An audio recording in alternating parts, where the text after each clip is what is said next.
O Castro aqui, ó, tá falando, coitado do Tirone, coitado de mim. Eu quero falar do São Paulo, que empatou e que o Roger também tá pressionado. Eu quero ver qual é o planejamento dele. Quer você poupar no fim de semana? Acho que não, porque ele acabou de chegar e a torcida já tá enlouquecida porque ele evaporou qualquer resquício do que era o time do Crespo.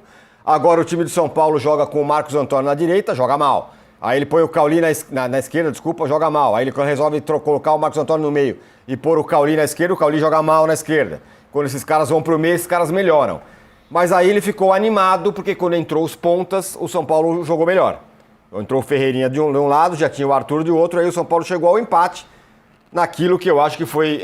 o resultado foi muito maior do que o desempenho do São Paulo. Queria te ouvir, Arnaldo. Bom, vamos lá. O resultado de empatar com o Inter fora não é um resultado ruim, mas, já que a gente estava analisando com tanto fervor os treinadores e suas estratégias, quando o Dorival fala em crédito, o Júlio fala do Abel Ferreira, o Roger, no quesito crédito, ele chegou com menos 10, né? Ele chegou com menos 10. Ele é o único técnico da história do futebol brasileiro que foi empossado sendo o antecessor querido pela torcida com bons resultados, líder do brasileiro. Isso não tem precedente. Então ele já chegou com uma bigorna nas costas. Você gosta de usar a bigorna? Estou usando saco de cimento. Para mim, a grande surpresa é que ele está dobrando, triplicando, quadruplicando a aposta. Ele resolveu, de fato, riscar tudo que o antecessor fazia. Tudo. Na parada, aquela parada do Dorival, que ele falou que não funcionou para ele, nessa parada, o Roger anunciou para os jornalistas que cobriam São Paulo que ele ia mudar tudo. E o que a gente viu ontem, pela primeira vez, parecia um jogo de início de temporada. Sabe aquele primeiro jogo da temporada? O técnico chegou, treinou uma semana, vamos fazer os nossos primeiros testes, observações e tudo mais, né? Então o São Paulo de ontem, a partir do jogo contra o Inter, ele já não é mais o time do Crespo, literalmente. Nas primeiras 4 partidas, o Roger ainda utilizou a maioria dos jogadores do Crespo, embora você já notasse em funções diferentes, mais estáticas. E aí ele está implementando, meio a fórceps, o esquema de jogo predileto dele, que eu odeio. É a mesma discussão que eu tenho com o Ancelotti. Se eu tenho com o Ancelotti na seleção, eu vou ter com o Roger no São Paulo. Eu odeio o 4-2-3-1 ou 4-2-4, mas ele gosta.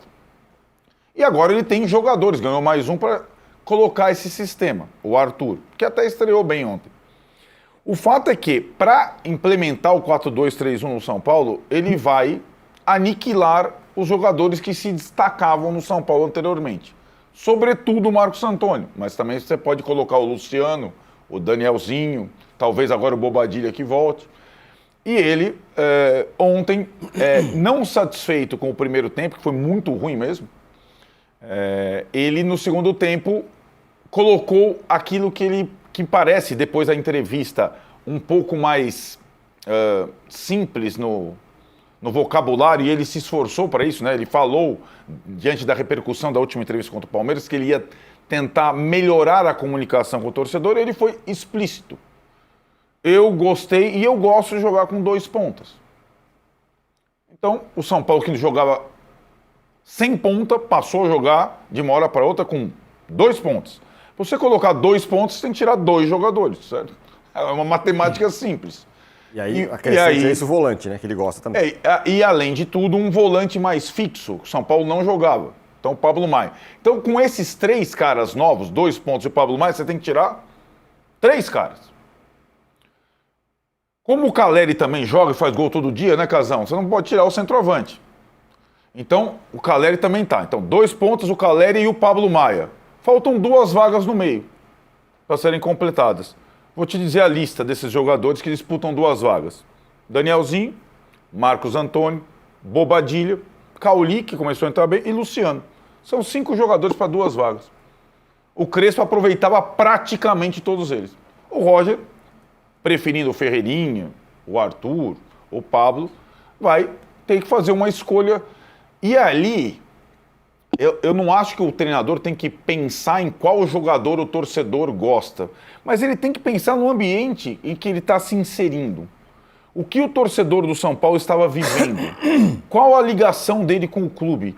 Qual a ligação dele com alguns jogadores que se mostraram muito valiosos, interessantes nesse sistema com o treinador antigo? E ele, simplesmente, ele rasgou tudo isso, né? Então, e é assim que o São Paulo... Agora, ele vai voltar ao Morumbi. Uma coisa é jogar com 2 pontas, 4-2-4, 4-2-3-1, no Beira-Rio, contra o Inter, com vazio o Beira-Rio. Outra coisa é jogar diante da torcida do São Paulo, com esse sistema, contra o Cruzeiro, que voltou a jogar daquele jeito que jogava, no sistema que jogava, agora com o Arthur Jorge, mais ou menos como jogava ano passado. Quero ver como é que vai funcionar e como que vai ser recebido esse novo time. Acho que essa...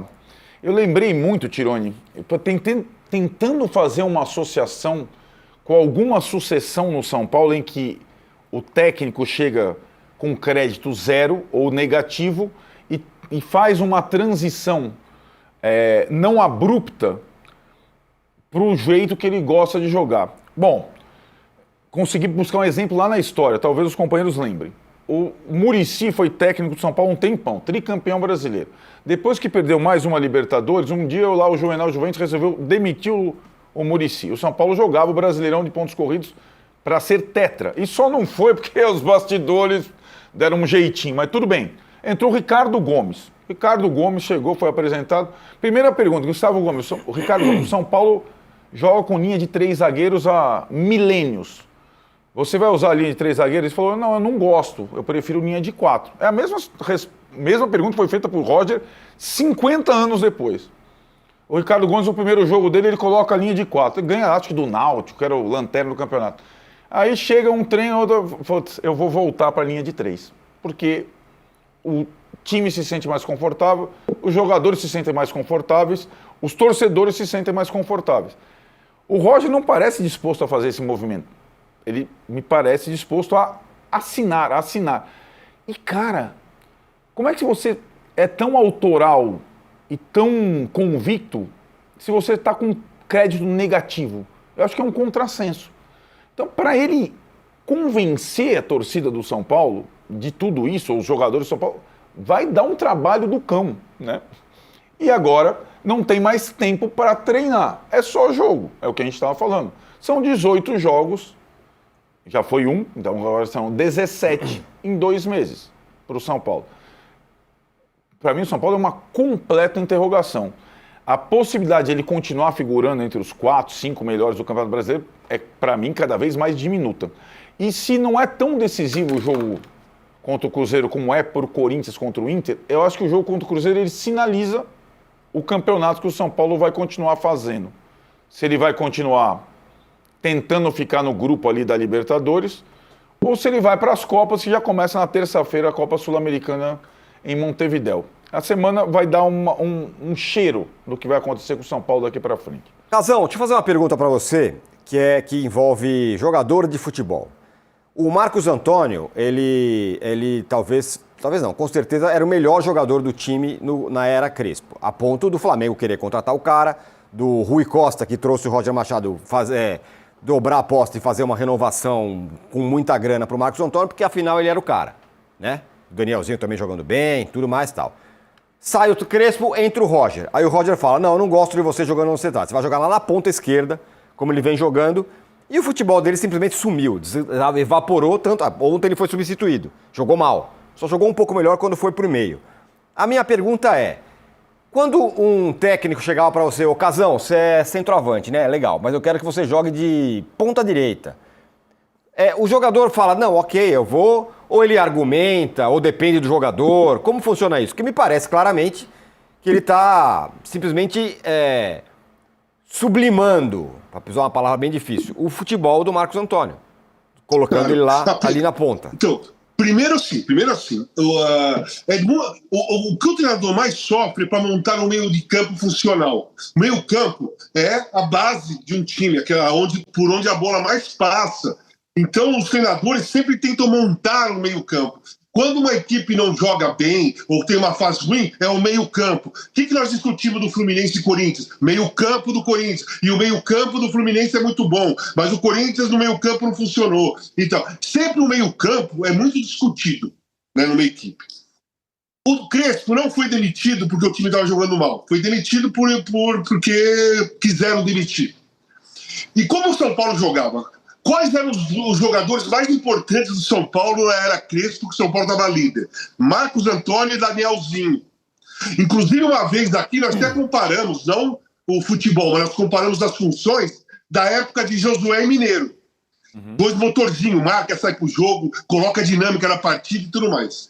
Aí o Roger chega e ele desfaz esse meio campo. Tinha o Bobadilha também. Era Bobadilha, Marcos Antônio e o Danielzinho como principais jogadores ali. O Bobadilha mais cadenciado, mas com mais técnica. Os outros dois mais motorzinho, dava dinâmica no jogo. São Paulo saía com rapidez, tinha contra-ataque rápido, porque esses dois jogadores eram velozes. Aí você desfaz no meio campo, porque você tem outra convicção. Só que você não chegou porque o time estava mal. Você não chegou porque o time estava perdendo e a torcida estava contra o treinador estava pendurado, nada disso. Não foi isso que aconteceu. E você chega num time que está montado, funcionando, e quer colocar a sua convicção. E você tira o jogador, um dos jogadores que era o motor do meio-campo, e empurra ele lá para a esquerda. Qual é o motivo disso? Se o motivo for porque ele é rápido, é muito pouco para você justificar uma mudança de posição. Então eu acho que o São Paulo piorou muito quando desmontou o meio-campo. Um meio-campo funcional, um meio-campo que estava enquadrado, que estava funcionando, porque o Bobadilha é aquele cara que domina, olha, vira o jogo, vira para o outro lado, dá um tapa aqui, se apresenta, bate de fora da área, é técnico, é inteligente futebolisticamente falando, e você tem do lado dele dois caras que empurram o time para frente, que leva, que dá velocidade, que dá dinâmica, que coloca ritmo, e você desfaz isso. Então, assim, esse é o primeiro ponto. O segundo ponto que você perguntou é assim, eu nunca tive esse problema de não jogar aqui, não jogar lá. Mas era a função momentânea. Precisava daquele jogo ou precisava daquele momento. Teve um jogo Milan e Torino lá em Milão. No sábado teve o treino e o treinador, o Emiliano Mondoni, ele escolheu um outro jogador que jogava comigo, que é o Silêncio. Alto como eu, só que mais jovem, forte fisicamente e tal. E na preleição do sábado, que a preleição do Torino era no sábado para jogar no domingo, ele falou: Silêncio, você vai jogar aberto para marcar a descida do Tassotti. Ia ficar o Pato Aguilera na frente e o Silêncio ia fazer uma espécie de segundo ala. Ia marcar a descida do Tassotti. Porque o outro lado o cara ia marcar a descida do Maldini. Marcava os dois. Tinha que acompanhar. Beleza, eu fiquei invocado, que eu não estava no jogo, tal, não sei o que. Eu falei, mister, eu tô indo para casa, que hora que o ônibus sai para Milão? Sai 5 horas da tarde, beleza. 4h30, tô aí. Eu fui embora. Quando eu estava no meio do caminho, ele me ligou no carro, eu atendi, ele falou para mim assim, Walter, você joga aberto na esquerda para marcar o Tassotti? Eu falei, eu jogo, mas por quê? O Silêncio não vai jogar? Porque aí ele falou assim, não, o Silêncio falou que é centroavante e não vai correr, e não vai jogar aberto correndo atrás do Tassotti. E eu fui e joguei. E ainda com um jogador expulso, nos últimos 20 minutos eu joguei de líbero. Eu ganhei, não ganhei que não tinha prêmio, mas eu fui considerado o melhor em campo, o melhor do Torino no jogo. Aí, porque o que acontece? Porra, você vai jogar contra o Torino, o cara quer te pôr na direita para marcar o Tassotti, você não vai jogar? Você vai, porra, se você for inteligente, você joga. Você tá em Milão, contra o melhor time da Itália, você vai jogar. Né? Você quer jogar o jogo. O cara escolheu não jogar porque ele só jogava de centroavante. É meu amigo, Silêncio, até hoje. Então eu digo isso. Depende eu não ia... Se ele chega para mim e fala assim, eu vou escalar o time daqui para frente, você marcando aberto o ala todo jogo. Eu falo assim, aí não dá. Aí não dá para eu jogar. Eu posso fazer uma vez, duas, quando precisar durante o jogo e tal, mas a minha posição é centroavante e meio, né?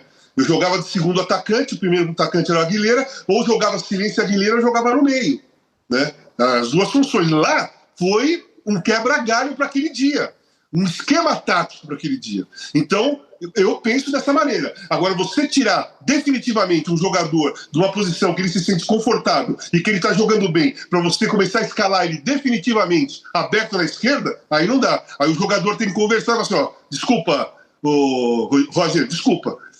Eu estava bem lá no meio, minha posição era lá no meio, joguei na Lazio lá no meio, todo mundo falava de seleção brasileira para mim, jogando lá no meio, o time estava bem, eu lá no meio, eu posso jogar hoje para você lá, para ajudar a marcar. Mas a minha posição é lá no meio.